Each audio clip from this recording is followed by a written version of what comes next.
সাগর তলে রই পিপিলিকা, তোমার রহমে তার বেঁচে থাকা।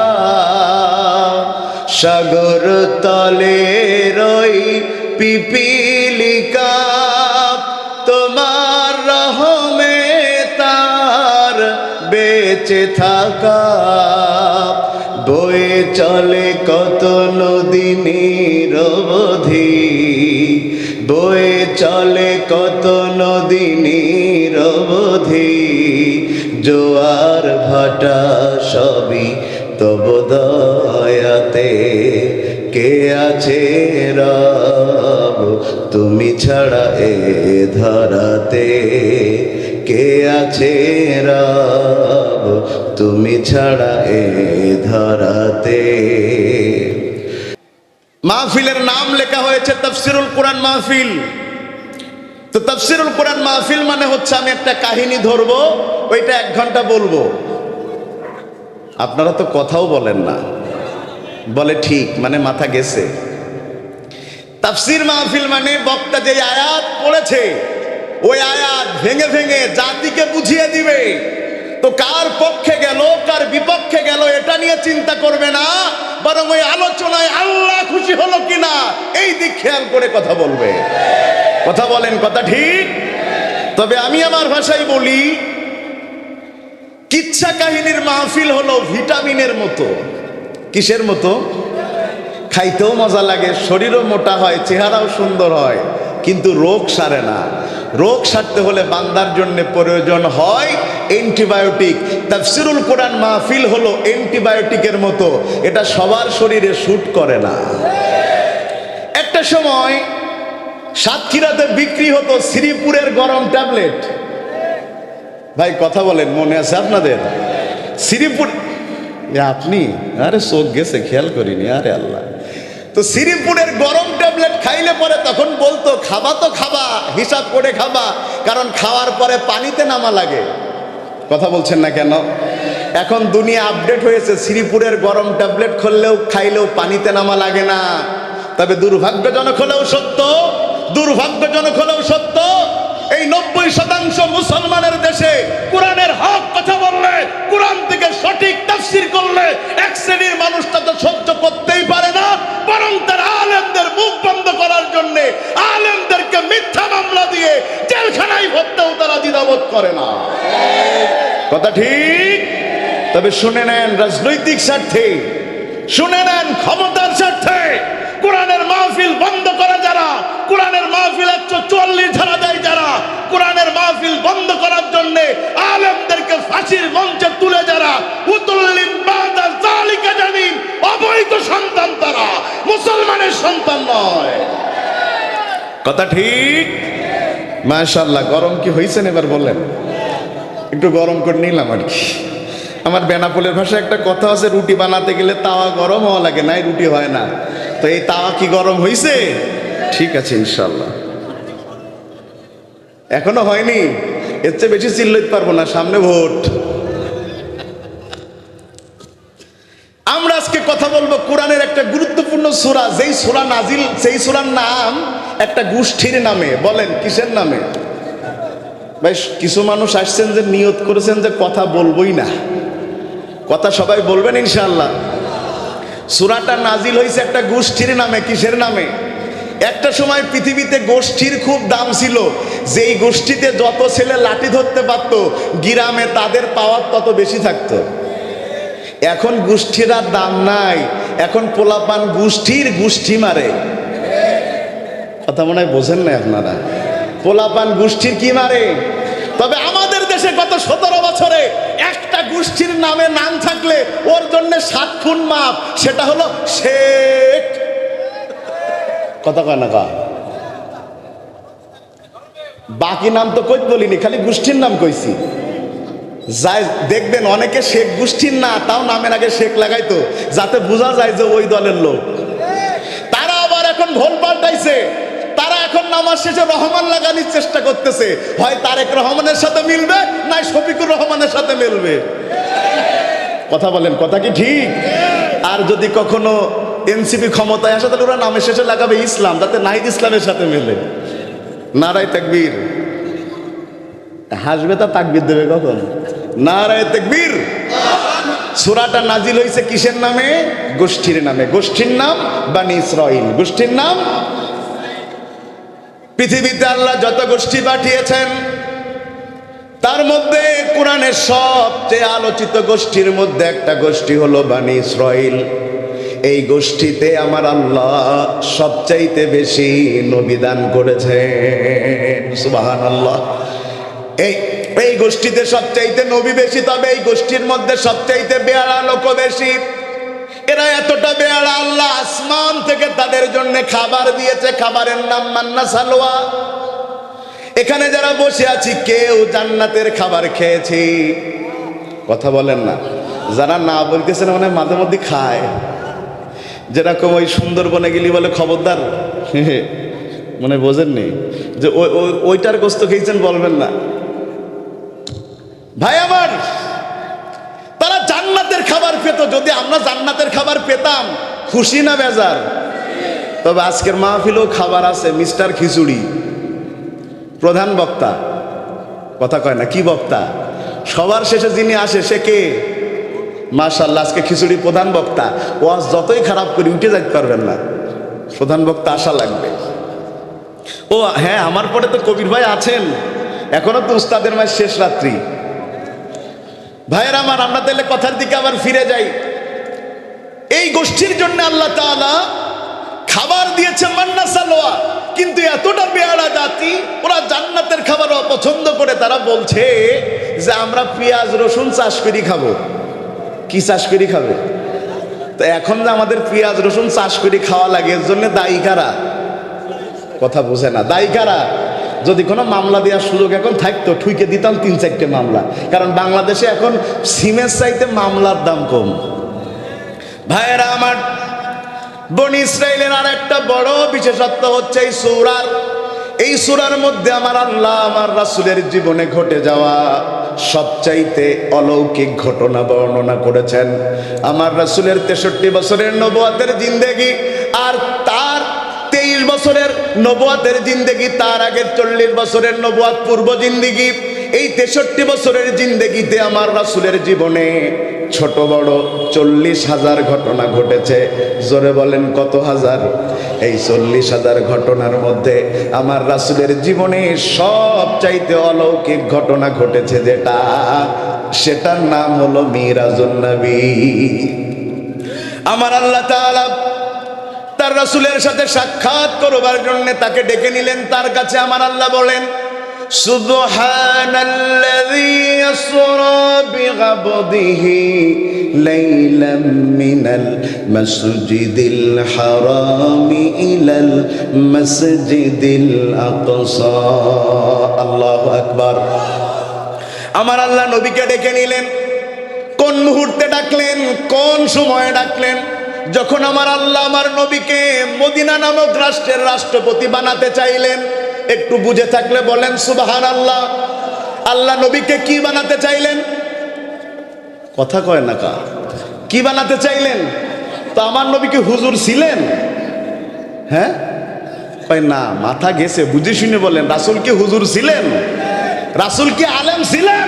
খালি আলেম ছিলেন না, তিনি শিক্ষক ছিলেন। সব আলেমের আলেম যিনি, আমার রাসূল তিনি।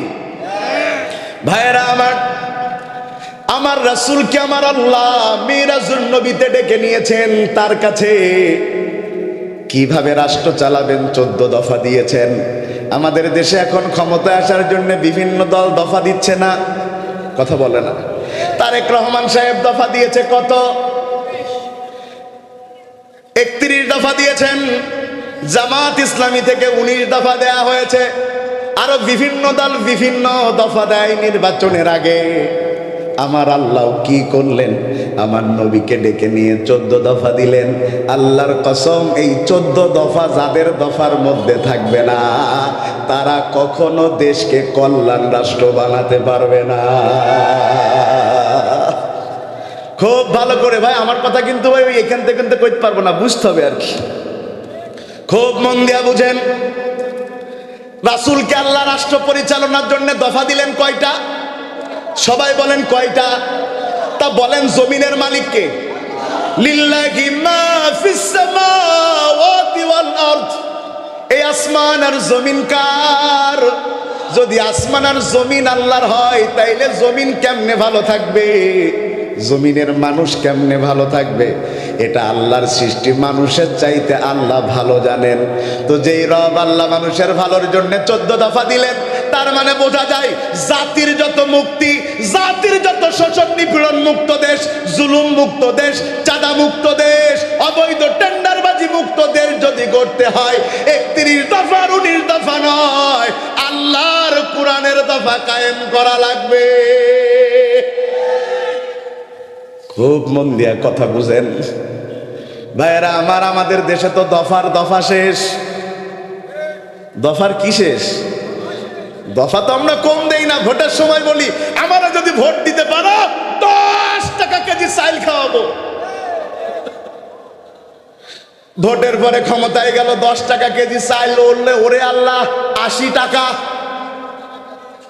তার মানে দফার দফা সারা। কথা বলেন না কেন? কথা ঠিক, কথা ঠিক, খুব মন্দ বোঝেন। আমাদের দেশে ভোটের আগে এমন কোনো কথা নাই যা নেতারা বলে না। এসে বলে এই গ্রামে ব্রিজ করে দেবো, ব্রিজ। লোকেরা বলছে গ্রামে যে ব্রিজ করবে, নদী তো নেই। এখন নেতা তো বলে ফেলেছে, তো কি নেতা তখন বলছে আগে আগে নদী বানাবো তারপর ব্রিজ বানাবো। তার মানে ভোটের আগে এমন কোনো কথা নাই যা নেতারা বলে না। ভোটের আগে ওই নেতারা দেখবেন তাদের 2 কোটি টাকা দামের গাড়ি দিয়ে যায়, হঠাৎ টাকায় দেখে একজন কৃষক ধান কাটতেছে, তাড়াতাড়ি 3 কোটি টাকার গাড়িতে নেমে পড়ে আমি একটু কেটে দিই। কথা বলে না? হয় হয় হয় হয় তাড়াতাড়ি যে। আর যারা গাড়িতে থাকে ওদের বলে খালি ফটো তুলবি, কথা কয় না, কি করবি? ও 2-3টে পোস্ট মেরেছে আর বাকি 50 জন ছবি তুলতে যে কৃষকের ধানের দফার 12টা বাজাইতেছে।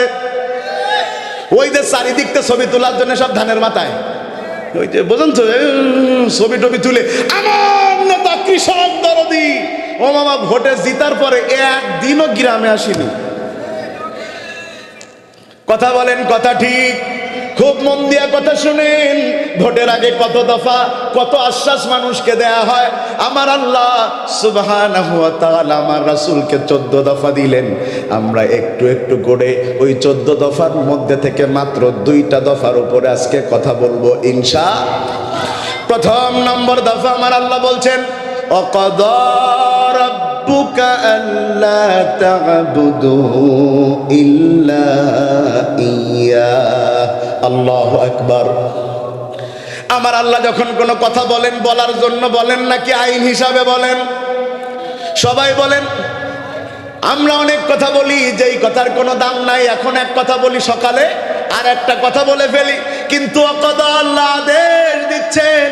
আদেশ দিচ্ছেন কে? রব্বুকা, তোমার রব। আদেশ দিচ্ছেন কে? জোরে বলেন, আদেশ দিচ্ছেন কে? আল্লাহর আদেশ আর দুনিয়ার আদেশ কি এক হয়? আপনাদের সাতক্ষীরাতে আমার একটা মামলা আছে এখনো। কি আছে? এই যে রসুলপুরে ওয়াজ করতেছিলাম আপনাদের আর কি, তো এই মামলা মিথ্যা মামলা ছিল। বলেন কি মামলা ছিল? মিথ্যা মামলা।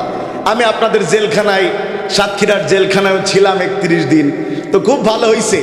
এই 31 দিনে সাতক্ষীরার মানুষের সাথে মেশার পরে আমার আর বেনাপোলের লোক নিজের মনে হয় না, মনে হয় আমি সাতক্ষীরার লোক। তো আমাকে মামলা দিল কি যে আমি নাকি সাতক্ষীরা সদরে বোম বানাচ্ছিলাম। কি বানাচ্ছিলাম? ও মিথ্যে না সত্যি সেটা পরের কথা, আমি যেটা করছি এখন আপনাদের। তো সেই মামলা এখনো চলছে আদালতের রায়ের অপেক্ষায়। তো আদালত যদি রায় দিয়ে দেয় জজকোর্ট থেকে, রায় দিয়ে দিল যে আমার ফাঁসি হবে, তো আমার কি জজকোর্টের পরে অন্য কোনো জায়গায় যাওয়ার আর সুযোগ আছে? কোথায় যাওয়ার সুযোগ আছে? হাইকোর্টে। হাইকোর্টেও যদি একই রায় বহাল রাখে, আমার সেখান থেকে চলে যেতে হবে সুপ্রিম কোর্টে। সুপ্রিম কোর্টও যদি একই রায় বহাল রাখে, আমাকে চলে যেতে হবে সুপ্রিম কোর্টের অ্যাপিল বিভাগে। আপিল বিভাগ যেটা বলে দেবে তারপরে আর কোনো রায় এদিক ওদিক করার কোনো সুযোগ নেই। ওয়াকাদা শব্দর ব্যাখ্যা উলামায়ে কেরাম করেন এটা এমন একটা রায় যেটা আল্লাহর পক্ষ থেকে এসেছে, দুনিয়ার কোনো মানুষ হাজার চেষ্টা করেও সেই রায়কে কখনো পরিবর্তন করতে পারবে না। যেটাকে আমার আল্লাহ চূড়ান্ত করে দিয়েছেন, কি সেই চূড়ান্ত কথা? আমার আল্লাহ বলেন, وَقَضَى رَبُّكَ أَلَّا تَعْبُدُوا إِلَّا إِيَّاهُ, আল্লাহ ছাড়া আর কারোর ইবাদত করা যাবে না। এখন দেখবেন না, ওই যে নির্বাচন কমিশন থেকে বলে দিয়েছে 22 তারিখ পর্যন্ত কোনো প্রার্থী প্রচারণা করতে পারবে। আমরা বেঁচে গেছি নাই, ওয়াজে এত নেতা আসে, ওদের কথা কই দিত হুজুরদের সময় থাকে না, তো এখন আসতে পারতেছে না, বেঁচে গেছি, তার মানে ওয়াজ কায়দা করেই করা যাচ্ছে আর কি। তো এই নির্বাচন কমিশন বলে দেওয়ার পরেও যদি কেউ এই সময় নির্বাচনী প্রচারণা চালায়, তার বিরুদ্ধে আইনগত ব্যবস্থা নেওয়া যায়। যদি কোনো আল্লাহর বান্দা আল্লাহর আইন, আল্লাহর ইবাদত বাদ দিয়া কোনো মানুষের ইবাদত করে, আল্লাহ তার বিরুদ্ধে ব্যবস্থা গ্রহণ করে। কি সেই কথা এবার শোনেন। আল্লাহ যে রায় দিয়ে দিয়েছেন, রায় বলেন ইবাদত হবে কার? আরো জোরে বলেন, ইবাদত হবে কার? আল্লাহর কসম, কোরআন আমার সামনে হাতে ধরে বলি, অনেক মানুষ নামাজ পড়েও শয়তানের ইবাদত করে, অনেক মানুষ রোজা রেখেও শয়তানের ইবাদত করে, অনেক মানুষ বারবার হজ করেও শয়তানের ইবাদত করে। অনেক মানুষ হজ করতে যেয়ে যখন শয়তানরে পাথর মারে, শয়তান বলে তুই একটা আস্ত বেঈমান, জায়েদ ভাইয়ের পাথর মারলি কি করি? কথা বলে না, কথা ঠিক? কি করে? কি মারে? কথা কয় না, কি মারে? পাথর মারার জন্য 1 কিলো দূরত্ব দড়ি মেরে আসে, তাহলে কায়দা কইল লাগে, কিন্তু মাল হজ করতে গেছে অন্য জমির আইল ঠেলে। কথা বলেন না কেন? উনি হজ করতে গিয়েছে ওই রাস্তায় রডের বদলে বাঁশ দেয়া টাকা দিয়ে। কথা বলেন না, কথা ঠিক? নামের আগে দেখো আল্লাহ যে লেখা তার, মদের আসরে সে থাকে, শুধু সুরাহা জানি আছে যত অন্যায়, একটু আধটু করে করে, এমন চরিত্রের মানুষরূপী যারা, তাদেরকে কেমন লাগে, ভণ্ড ভণ্ড লাগে যে ওদের। লাগে লাগে লাগে, এমন লোক আছে না? আচ্ছা ভাইয়েরা আমার আজকে গান গাওয়ার দরকারও নেই, কারণ আমার আগে পারে সব শিল্পী আর শিল্পী, আমার গান গাওয়া মানে ভুল। এ পাশে যারা বসে আছে তারাও শিল্পী, কালকে ইনশাল্লাহ মঞ্চ কাঁপাবে। নারায়ে তাকবীর। তাইলে বলেন আল্লাহ চূড়ান্ত আদেশ দিয়েছে, আল্লাহর কি করা লাগবে? আল্লাহর কসম, এই যে বিশাল এলেমের অহংকারে মিথ্যা চাপায়ে দিয়া ইসলামকে বন্ধ করতে চাই যারা, আল্লাহর কসম এ দেশে বাতিলের দালাল তারা। ভাই কষ্ট হচ্ছে নাকি আপনাদের? প্রথম হচ্ছে যারা আল্লাহর ইবাদতকারী হবে, তারা হবে এই সমাজের মধ্যে সবচেয়ে নম্র, সবচেয়ে ভদ্র। মানুষ তাকে গালি দিলে সে তাকে দোয়া করবে। সুবহানাল্লাহ বলেন। আপনারা একটু তাকায় দেখেন হাসান বসরির দিকে। হাসান বসরিকে একজন গালি দিত প্রতিদিন সকাল সন্ধ্যা। হাসান বসরি রহমাতুল্লাহি আলাইহি প্রতিদিন তার বাড়ি বাজার করে দিত। সুবহানাল্লাহ কইলেন না রে ভাই? লোকটা হাসান বসরিকে কি দিত? আর হাসান বসরি তার কি করে দিত? ওই লোকটা বলছে, এই লোকটা কি পাগল নাকি? আমি তাকে প্রতিদিন গালি দেই, আরো আমার জন্য প্রতিদিন খাবার আনে। এটা দেখতে দেখতে একদিন ওই লোকটার মনে হলো যে আর গালি দেব না, লোকটা ভালো রে, আমি এত গালি দেই আর ও আমার এত খাবার দেয়, ওরে আর গালি দেব না। লোকটা পরের দিন থেকে গালি দেওয়া বন্ধ করে দিয়েছে। হাসান বসরি তারে বাজার দেওয়া বন্ধ করে দিয়েছে। সুবহানাল্লাহ কইলেন না রে ভাই? লোকটা পরের দিনও গালি দেয় না, তারপরের দিনও গালি দেয় না, হাসান বসরি খাবারও দেয় না। এবার লোকটা তার কিউরিসিটি আটকাতে না পেরে, কৌতূহল আটকাতে না পেরে একদিন ডাক দিয়ে বলে, হাসান বসরি তুমি মানুষ নাকি অন্য কিছু? যতদিন তোমারে গালি দিয়েছি ততদিন তুমি আমারে খাবার দিয়েছ, গালি দিয়া বন্ধ করেছি, খাবার দেয়া বন্ধ করেছ। হাসান বসরি কয়, তুমি যতদিন গালি দিয়েছ তোমার সওয়াব আল্লাহ আমার আমলনামায় লিখেছে। বিনা পয়সায় আমি আমলনামায় সওয়াব পাই, এই জন্য তোমারে আমি খাবার কিনে দেই। তুমি গালি দিয়া বন্ধ করছো, আমার আমলনামায় সওয়াব ঢুকা বন্ধ, তা খাবার দেবো কি জন্য? ওয়া ইবাদুর রহমান ইবাদতকারী বান্দা হবে, তারা সমাজের মধ্যে নম্র হবে, তারা গালির জবাব দিবে ভালো কথা দিয়ে, তারা অস্ত্রের জবাব দিবে ফুল দিয়ে। তবে আল্লাহর কসম, আল্লাহর কসম, আল্লাহর কসম, ফায়াকতুলুন আও ইউকতালুন, তোমরা যদি ইসলাম ধ্বংসের জন্য যা যা ব্যবহার করবা, আমরাও তোমাদের ধ্বংসের জন্য একই একই অস্ত্র ধারণ করব।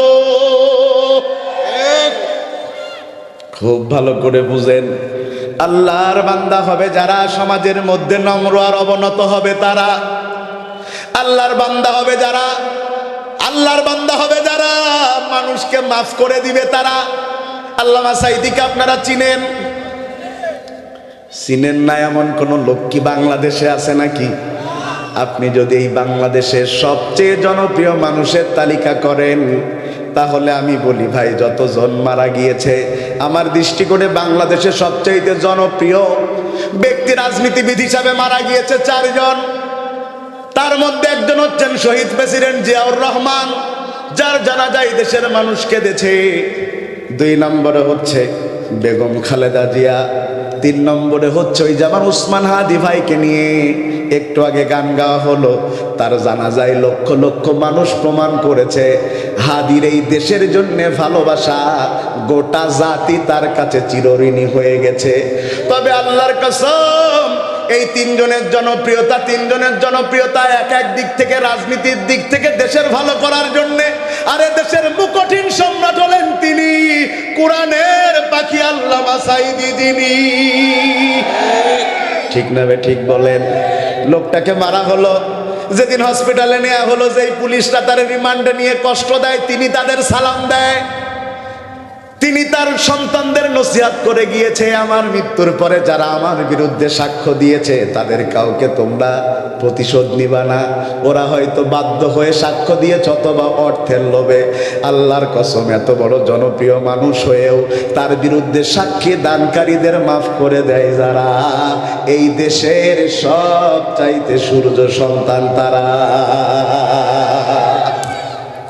2 নম্বরে হলো আল খুজু, 2 নম্বরে হলো আল্লাহর ইবাদতকারী তারা, আল্লাহর কাছে আত্মসমর্পণ করে যারা। এখানে যারা আমরা বসে আছি, বলেন আমাদের জীবনের মালিককে, আমাদের মৃত্যুর মালিককে, আমরা যা কিছু করি সব কিছুর নিয়ন্ত্রককে। তাইলে খাবো আল্লাহর, ইবাদত করব শয়তানের। হ্যাঁ হ্যাঁ হ্যাঁ, অক্সিজেনটা কে দেয়? আপনার কোন নেতা দেয়? না না না, যদি আপনার নেতা আপনারে খাইতে না দেয়, পড়তে না দেয়, তাইলে আপনি নেতার আদর্শ বাস্তবায়নের কাজ করেন, তার মানে আপনি বেঈমান। আল্লাহর খায় যারা, আল্লাহর পরে যারা এই সমাজে আল্লাহর দিন কায়েমের চেষ্টা করে, তারা আত্মসমর্পণ করে। আজকে এশার সালাত আমরা পড়ে এসেছি না? কথা বলেন না। আবার ফজরের সালাত আমরা পড়বো না। সালাত শুরু করি আমরা কি বলে? সবাই একটু বলেন না ভাই, সবাই বললেন একটু বলেন, কি দিয়ে শুরু করি? যখন আল্লাহু আকবার বলি তখন হাত কোথায় থাকে? হ্যাঁ, একটু দেখান না, সবাই দেখান, হাত দেখান, কই আছে কই আছে? এই যে সিস্টেমটা, এটা হলো স্যারেন্ডার সিস্টেম। বলেন কি সিস্টেম? আপনি হাঁটছেন, পেছন থেকে পুলিশ আপনাকে আটকা বলছে হ্যান্ডস আপ, তখন আপনি কি করেছেন? হাত তোলার মানে কি? পুলিশ আপনাকে সারেন্ডার করতে বলেছে, হাত নিচে নামালেই গুলি করে দেয়। কারণ পুলিশ নিশ্চিত হতে চায় আপনার পকেটে কোনো আগ্নেয়াস্ত্র আছে কিনা, আপনি কিছু করেন কিনা। হাতটাকে উঁচু করে দিয়ে আপনি পুলিশকে বুঝিয়ে দিয়েছেন আপনি আমার থেকে যে কোনো সহিংসতা মুক্ত, আমি সারেন্ডার করে দিয়েছি। এরপরে পুলিশ এসে হাজির হয়, এসে লোকটার 2 জায়গায় ধরে, হয় কাঁধে ধরে নাই মাজায় ধরে। কনে ধরে ভাই? এখন সেরকম একটা কাঁধে ধরে না, কারণ জামা টামা ছিঁড়ে অনেকে দৌড় মারে। এখন প্যান ধরে, প্যান ছিঁড়ে তো আর দৌড় মারতে পারবে না। বেল, ওই সবাই তার বেল নেই ভাই, কথা শুনতেছেন আপনারা নাকি? তো এখন বেশি কি ধরে? প্যান্টের ওইখানে ধরে, যাতে প্যান্ট ছিঁড়ে দৌড় মারতে না পারে। সুবহানাল্লাহ নাকি? ভাইয়ের আমার খুব মন দিয়া বুঝেন, এই যে হাতটাকে উপরের দিকে তুলে আপনি সালাত শুরু করলেন, সারেন্ডার করলেন, অল খুজু। এই জন্য নামাজ 2 ভাবে হয়, একটা হলো খুশু আর একটা হলো খুজু। সেই খুজুর অংশ হলো এটা, আপনি স্যারেন্ডার করে বলছেন আল্লাহ তুমি ছাড়া আমার আর কোনো মালিক। এরপরে আপনি হাত বাঁধার পরে যেটা আমরা পড়ি জায়নামাজে দাঁড়ায়, সেটা রাসূল পড়তেন হাত বাঁধার পরে। সবাই পড়েন, ইন্নী ওয়াজ্জাহতু ওয়াজহিয়া লিল্লাযী ফাতারাস সামাওয়াতি ওয়াল আরদা হানিফা ওয়া মা আনা মিনাল মুশরিকিন। আমরা কি বললাম? সময় কটা পর্যন্ত একটু কই দিন, নাই তো হলো বুঝুতে পারবেন না। 14টা বলবো, তাইলে 14 দিন ব্যাপী তাফসীর মাহফিল দিলে হইতে পারে। ইবাদতটা আগে একটু বুঝাই নেই, ঠিক আছে কথা ইনশাআল্লাহ। আমরা কি বললাম? আমরা সব দিক থেকে মুখ ফিরালাম। সব দিক থেকে মুখ ফিরালাম মানে কি? যেই দল ইসলাম মানে না ওই দলের সাথে আমার সম্পর্ক নাই, যেই নেতা ইসলাম মানে না ওই নেতার সাথে আমার সম্পর্ক নাই, যে বা যারা ইসলাম তাহাজ্জুদ তামাদ্দুনে বিশ্বাস করে না আমি মুসলিম হিসাবে তাদের সাথে কোনো সম্পর্ক রাখতে পারি না। আমি মুখ ফিরিয়েছি একজনের দিকে, বলেন তিনি কে? জোরে বলেন তিনি কে? সেই আল্লাহ। তিনি তো সেই আল্লাহ যার দেয়া অক্সিজেন বাদে বান্দা 1 সেকেন্ডও সামনে যেতে পারে না। যে আল্লাহর দেয়া রহমত ছাড়া বান্দা 1 মিনিটও বেঁচে থাকতে পারে না। ওয়া ইন তাকুদ্দু নি'মাতাল্লাহি লা তুহসুহা। বান্দারে তোরে এত এত এত নিয়ামত দিয়েছি বান্দা, গণনা করে শেষ করতে পারবি না। কিন্তু মানুষের সবচাইতে বড় সমস্যা, মানুষ খায় পরে আল্লাহর আর মিছিলও করে বিরুদ্ধে আল্লাহ। তাইলে বলেন আত্মসমর্পণ করব কার কাছে? জোরে বলেন কার কাছে? 3 নম্বরে আনুগত্য হবে কার জন্যে? জোরে বলেন না কার জন্যে? আনুগত্য হবে আল্লাহর জন্যে। তবে আনুগত্যের প্রকার হলো আবার 2টা। জোরে বলেন কয়টা? আনুগত্যের প্রকার শিক্ষা দিয়েছেন মুহাম্মাদুর রাসূলুল্লাহ। আল্লাহ তাআলা তার সম্পর্কে বলেন আনুগত্যের প্রকার হবে 2টা। মা তাকুমুর রাসূলু ফাখুযুহু ওয়া মা নাহাকুম আনহু ফান্তাহু। খুব ভালো করে বুঝেন আনুগত্য কয়ভাবে। জোরে বলতে হবে আনুগত্য কয়ভাবে। একটু আঙ্গুলটা তুলে নাড়া মারেন তো, বলেন আনুগত্য কয়ভাবে। কথা কয় না কা? ধানের শীষার দাড়ি পাল্লা বললি তো জোরে হইতো। একটু কি কয় আপনার গুলিস্তানে যাবেন, গুলিস্তানে যেয়ে দেখবেন ওই যে মানুষেরা গেঞ্জি বিক্রি করে, জুতা বিক্রি করে, কোনোদিন দেখেছেন আপনারা? তা ওই কেউ কেউ বিক্রি করে আর কেউ কেউ মানুষ ডাকে, তা কেমনে ডাকে খেয়াল করছেন কোনোদিন? বাচ্চা লন 100 শুনেছেন কোনোদিন আপনারা? দেখালন এত জোর হয় গুলিস্তান কাঁপতে থাকে ভাই মুস্তাফিজ ভাই। আর এতগুলো লোক দুটো। একটু জোরে বলেন আনুগত্য কয়ভাবে? আরো জোরে। জোর হলো না, জোরসে বলেন। এবার ঠিক আছে। কয়ভাবে? 1 নম্বর হলো আদেশে, 2 নম্বর হলো নিষেধে। মা তাকুমুর রাসূলু ফাখুযুহু। রাসূল যেটা করতে বলেছেন সেটা করবা, আর রাসূল যেটা করতে নিষেধ করেছেন সেটা করবা না। তাইলে আনুগত্য হলো 2 প্রকার, একটা হলো আদেশে আর একটা হলো নিষেধে। কোরআন আমার সামনে, আমি এখন আপনাদের সামনে প্রমাণ করে দেব। আমাদের দেশে আল্লাহর আদেশের ইবাদত চলে কিন্তু নিষেধের ইবাদত চলে না। অথচ কোরআন হাতে নিয়ে বলি আল্লাহর সব আদেশ যদি কোনো আল্লাহর বান্দা মেনে নেয়, কিন্তু আল্লাহর নিষেধকে যদি কেউ অগ্রাহ্য করে, তার আমল যদি পাহাড় সমান হয়, সে আল্লাহর জান্নাতে প্রবেশ করতে পারবে না। আমাদের একজন পিতা আছেন যাকে আল্লাহ সবার আগে বানাইছেন, নাম কি তার? আদম আলাইহিস সালামকে আল্লাহ বানালেন। আল্লাহর হাবিব ঠিক এইভাবে বলেন, খালাকাল্লাহু আদামা আলা সূরাতিহি ওয়া তাওলাহু 60 যিরাগা। আদম আলাইহিস সালামকে আল্লাহ বানাইছেন নিজের বৈশিষ্ট্য দিয়া। জোরে কন্না সুবহানাল্লাহ। আদম আলাইহিস সালামকে আল্লাহ বানাইছেন কিসের বৈশিষ্ট্য দিয়া? আদম আলাইহিস সালামের দাম কম না বেশি? আল্লাহর সাথে যার সম্পর্ক বেশি তার দামও বেশি। কিছুদিন আগে বিএনপির চেয়ারম্যান যিনি বর্তমানে হয়েছেন, বেগম খালেদা জিয়ার মৃত্যু পরবর্তী তার সন্তান তারেক রহমান, তিনি কিছুদিন আগে ফিরেছেন একটা দেশ থেকে। সেই দেশের নাম কি? লন্ডন থেকে তিনি যেদিন ফিরবেন, অনেক পত্রিকায় দেখলাম অনেক টেলিভিশনে দেখলাম যে ওনার সাথে একটা বিড়ালও ফিরবে। কি বিড়ালের নাম কি বাবা? শুধু তারেক রহমানের নাম মুখস্থ না, তার বিড়ালের নামও মুখস্থ। তো জেবুরে আনতে যেয়ে নাকি পাসপোর্ট করা লেগেছে ভাই, জেবুরে আনতে যেয়ে আবার টিকিটে করা লেগেছে। তো জেবুতে একটা বিড়াল, ওই বিড়ালের চাইতে ভালো জাতের বিড়াল হয়তো সাতক্ষীরা অনেকের কাছে আছে, কিন্তু ওই বিড়ালরে কেউ চেনে না, জেবুরে চেনে। কেন? কথা বলছে নাই মাশাআল্লাহ, কারণ যার সাথে আছে তাকে মানুষ চেনে। ও ভাই, তারেক রহমানের সাথে থাকলে যদি তার বিড়ালটাকেও চেনা যায়, আর বান্দা যদি আল্লাহর সাথে থাকে তাকে দুনিয়া না চিনলেও গোটা আসমান তাকে বরণ করার জন্য বসে থাকে। আদম আলাইহিস সালাতু ওয়াস সালাম আল্লাহর বান্দা, তাকে বানানো হলো আল্লাহর নিজের বৈশিষ্ট্য দিয়া।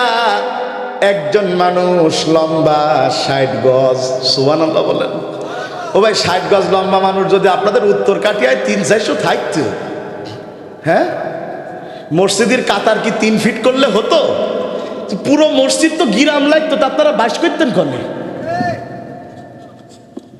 ভাইয়েরা আমার, তবে আমাদের দেশে একটা কথা আছে, যে যত খাটো তার বুদ্ধি নাকি তত বেশি। এ কি আপনাদের বিশ্বাস হয়? বলে খাটো মানুষের বুদ্ধি বেশি, আর কি বলে, আর বলে লম্বা মানুষের বুদ্ধি নাকি হাঁটুতি। আব্দুল্লাহ ভাই, এ কথার কোনো দাম আছে বলেন? কোন নবী বোকা ছিলেন না। আপনার আমার বাপ আদম আলাইহিস সালাম ছিলেন 60 গজ লম্বা, তিনি ছিলেন তার জমানার সবচেয়ে বুদ্ধিমান মানুষ। তার মানে খাটো হলেই বুদ্ধি বেশি। আমার অনেকে বলে আপনি খাটো তো তাই বুদ্ধি বেশি। তা বলছে আল্লাহ লম্বা করিনি, তো আমি করবো কি? ভাইয়েরা আমার, কথা শুনেন এবার মন দিয়া। আদম আলাইহিস সালামকে আল্লাহ বানানোর পরে আল্লাহ তাকে কোথায় রাখলেন? কথা বলে না, কোথায় রাখলেন? জান্নাতে রাখার পরে আদম আলাইহিস সালামের ভাল লাগে না। বলেন জান্নাতে কিছুর অভাব আছে ভাই? জান্নাতে থাকা, পড়া, খাওয়া, চলা ফেরা, কোনো কিছুর অভাব আছে? জান্নাতে যা চাবেন তাই পাবেন। এক বিড়িখোর বলতেছে, হুজুর আমি যদি জান্নাতে যাই বিড়ি কি পাবো? হুজুর বলতেছে হ্যাঁ, বিড়ি পাওয়া যাবে জান্নাতে, আল্লাহ বিড়িও দেবে তুমি যদি চাও। যেহেতু জান্নাতে যাওয়া, কিন্তু বিড়ির আগুন ধরাতে একটু জাহান্নামের কাছে যাওয়া লাগবে। জান্নাতে আদম আলাইহিস সালাম আছেন, সব কিছু আছে। তারপরে আদম আলাইহিস সালামের ভালো লাগে না, কারণ সব কিছু থাকলেও তার কথা বলার মতো কোনো মানুষ নাই। তিনি একা হয়ে গেছেন। এই দুনিয়াতে অনেক মানুষ আছে, কত সম্পদ গুনেও শেষ করতে পারবে না, কিন্তু একটা সন্তানের জন্য পাগলের মতো ঘুরে।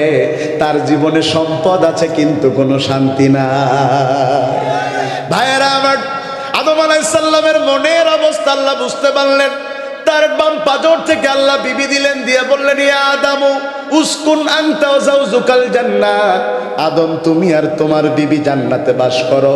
এবার খুব মন দিয়ে আমার কথা এই জায়গাতে শুনেন। এরপরে আল্লাহ বললেন ওয়া কুলা মিনহা রাগাদান হাইসু শিগতুমা। ও আদম, তুমি এই জান্নাতের মধ্যে থাকো, যা ইচ্ছা করো, যা ইচ্ছা বলো, যা ইচ্ছা খাও, যেখানে ইচ্ছা যাও। এই যে করো, বলো, খাও, যাও, আদেশ না নিষেধ? সবাই বলেননি, বলেন আদেশ না নিষেধ? আদেশ না নিষেধ? যা ইচ্ছা করো, যা ইচ্ছা খাও, যা ইচ্ছা বলো, তবে একটা মাত্র নিষেধ, আল্লাহ তাকরাবা হাযিহিশ শাজারাত ফাতাকুনা মিনাল যালিমিন। খালি একটা কাজ করবা না, খালি একটা কাজ করবা না, সেটা হলো এই গাছের কাছে যাবা না। ওই গাছের কাছে যদি যাও তাইলে জালিমদের অন্তর্ভুক্ত হয়ে যাবা। আদম আলাইহিস সালাম আল্লাহর আদেশ একটাও অমান্য করেন নাই, সব আদেশ যথাযথ জান্নাতে মেনেছেন। কিন্তু তারপরেও আল্লাহ তাকে জান্নাত থেকে বের করে দিয়েছেন একটা কারণে, কারণ তিনি একটা নিষেধ মানেন নাই।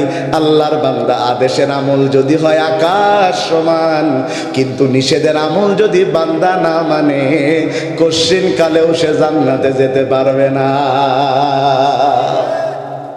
কথাটা আমার আলো ক্লিয়ার না করলে আপনারা বুঝবেন না। আমাদের দেশে আদেশের হজ করলে কেউ রাগ করে না। নামাজ পড়ো, রোজা রাখো, হজ করো, যাকাত দাও, পর্দা করো, সদাকা করো, সত্য কথা বলো, পিতামাতার পরে ভালো ব্যবহার করো, এই হজ করলে কেউ রাগ করে ভাই? কিন্তু হুজুর যখন হজ করে, খবরদার সুদ খাবা না। তখন সুদখোররা কি খুশি হয় ভাই? আজকে এমন একটা খবর দেখলাম, বলতে ইচ্ছা করতেছে, আবার বলবো কিনা, যদি আপনারা অভয় দেন তা বলে ফেলি। 5 তারিখের পরে আমাদের দেশের একজন বিখ্যাত সুন্নি বক্তা, নাম তার গিয়াসউদ্দিন তাহেরি, চিনেন আপনারা? উনি 5 তারিখের পরে বিভিন্ন মঞ্চে বক্তব্য দেন ডক্টর ইউনূসকে কটাক্ষ করে। কি বলে? সুদখোর, সুদখোর, সুদখোর, এখন আর সুদের আস করে না, আমাদের গালি দেয়, এই কত কথা বলে। আর এবার সে নির্বাচন করবে হবিগঞ্জ থেকে, সেখানে সে ওই কি বলে প্রার্থিতা দেওয়ার জন্য তার আয় ব্যয়ের হিসাব লিখেছে, সেখানে তার আয়ের একটা অংশ থাকে ব্যাংকে ফিক্সড ডিপোজিটের সুদের টাকা। ও মা গো, তুমি যে অন্যদের দমানোর জন্য একদিন ধরে গালি দিলে, আর তোমার এখন লেখা লেগেছে যে তোমার সুদের টাকা দিয়ে সংসার চলে। অন্যকে বলার আগে নিজের ওয়াজ করার আগে নিজের আমল করা উচিত, আমল করা উচিত। এখন জানা গেল তার ইনকামের একটা অংশ সুদ। তা সুদের ওয়াজ করলে ভাই কি সুদখোরের ভাল লাগে ভাই? কথা বলে না। ঘুষের ওয়াজ করলে কি ঘুষখোরের ভাল লাগে? এদেশের কত ইমামের ইমামতি চলে গেছে শুধুমাত্র ঘুষের বিরুদ্ধে কথা বলার কারণে। ভাইয়েরা আমার, এদেশে ইসলাম চলে কেমন এটা একটু আপনাদের এবার বুঝাইয়ে দেই। আমাদের দেশে ইসলাম চলে আংশিক, কিছুটা মানে কিছুটা মানে না। যে ওয়াজ করলে গায়ে লাগে না সেই ওয়াজ শুনতে চাই, যে ওয়াজ করলে গায়ে লাগে সেটা হুজুর ওয়াজ করতে শুরু করলে বলে হুজুর রাজনীতি করার কোনো দরকার নেই। আমার বেনাপোলে একটা মসজিদ আছে ভাই, মসজিদের নাম হলো পুকুরপাড় জামে মসজিদ। ওই মসজিদে আমি একদিন মাগরিবের সালাতের সময় আমার গ্রামের এক দাদাকে দেখলাম, সে উজু করার পরে আঙ্গুলের দিকে একটা আকাশের দিকে একটা আঙ্গুল দিয়া দাদা কি পড়তে চাও? বলছে হুজুর গত পরশুদিন ওয়াজ করেছে মাগরিবের সময়, যদি কেউ ওজুর পরে ওজু শেষ করে শাহাদা বাক্য পাঠ করতে পারে, আকাশের দিকে আঙ্গুলটা শাহাদাত আঙ্গুলটা উঁচু করে, সে জান্নাতের 8টা দরজার যে কোনো দরজা দিয়ে ঢুকতে পারবে। একটু সুবহানাল্লাহ বলেন। সহিহ হাদিস। কিন্তু যিনি এই কথা বলতেছে ও টাটকা সুদখোর। জোরে বলেন কি খোর? এখন আমার গ্রামের তো আমি চিনি, ও নামাজও পড়ে 5 ওয়াক্ত, সুদের টাকা তুলে 10 ওয়াক্ত। তো তাকে এবার আমি বললাম, তুমি 2 দিন আগের আমল শুরু করলে, হুজুর বলেছে যে ওজুর পরে শাহাদাত আঙ্গুল তুলে কালেমায়ে শাহাদা পড়লে জান্নাতের 8টা দরজা দিয়ে ঢুকে যায়। এই হুজুরই তো গত 2 মাস আগে ওয়াজ করেছিল সুদ খায় যারা, নিজের মায়ের সাথে জেনা করে তারা, এটার আমল তো করলে না। আমার দিক কিছুক্ষণ তাকাই থেকে বলছে এই জন্যই তো দেখতেছে করে না। তার মানে বোঝা যায় এদেশে আদেশের রথ চলে কিন্তু দোষ ধরার রথ চলে না। ধরলে তাদের গায়ে লাগে, তখন হুজুরের ওয়াজ বন্ধ করার চেষ্টা করে। ভাইয়েরা আমার, একটা মসজিদে ইমামের বিরুদ্ধে কমপ্লেন, মুয়াজ্জিনের বিরুদ্ধে কমপ্লেন এসেছে। ওই মুয়াজ্জিনকে রাখা যাবে না। কেন রাখা যাবে না? মুয়াজ্জিন যখন আজান দেয় তখন নাকি কুত্তা ডাকে। নাউজুবিল্লাহ বললেন কি জন্য? সুবহানাল্লাহ বলেন। এ তো হাদিসে আছে, যখন আজান দেয় তখন শয়তান সহ্য করতে না পেরে কি করে? কুকুরের উপরে ভর করে, তখন কুকুর ডাকে। এইটা তো হুজুরির দোষ না, এটা তো শয়তানের দোষ। কথা বলে না। তো শয়তানের দোষে হুজুর তাড়ায় যারা, ওই শয়তানের উত্তরসূরি তারা। কথা বলছেন না কেন? কথা ঠিক। এখন হুজুরকে তাড়াই দিল, দেওয়ার পরে এবার তারা হুজুর নিবে, বিজ্ঞপ্তি দিয়েছে মসজিদে মসজিদে মুয়াজ্জিন নিবে। মুয়াজ্জিনের কত যোগ্যতা তাও লিখে দিয়েছে। মুয়াজ্জিন নিব, হাফেজ হতে হবে, দাওরা পাস অথবা কামিল পাস হলে ভালো হয়, এই করা লাগবে সেই করা লাগবে, 8টা 10টা লাইন লিখে দিয়েছে। কিন্তু একদম নিচে ছোট করে লিখে দিয়েছে, আপনারা আমার দিকে তাকান, এখনো বক্তা আসেনি ভাই, আসলে আমি তাকবীর বানিত। নারায়ে তাকবীর। ভাই আমার ওয়াজ কি বোঝা যাচ্ছে নাকি ভাই? মাশাআল্লাহ। এবার নিচে ছোট করে লিখেছে বেতন আলোচনা সাপেক্ষ, সব কিছু লিখেছে সুন্দর করে, খালি বেতনটা, কথা বলে না, বেতনটা, তার মানে সব কিছু বেশি দিতে চাই, বেতনটা বেশি দিতে চায় না। আমাদের দেশে সবচেয়ে কম বেতনে চাকরি করে কারা? জোরে বলেন না কারা?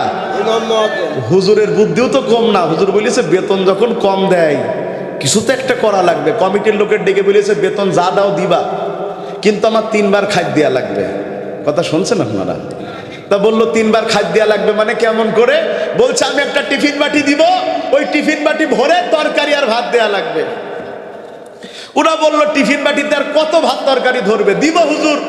তা বেতন আগে দিতাম 5,000, যেহেতু ভাত তরকারি দিচ্ছি তাহলে বেতন দেব 3,000। হুজুর বলল ঠিক আছে। হুজুর এবার বাজারে যে অর্ডার দিয়েছে, টিনের টিফিন বাটি বানাইছে 5 তলা, এক এক তলায় 2 কেজি চালির ভাত ধরে।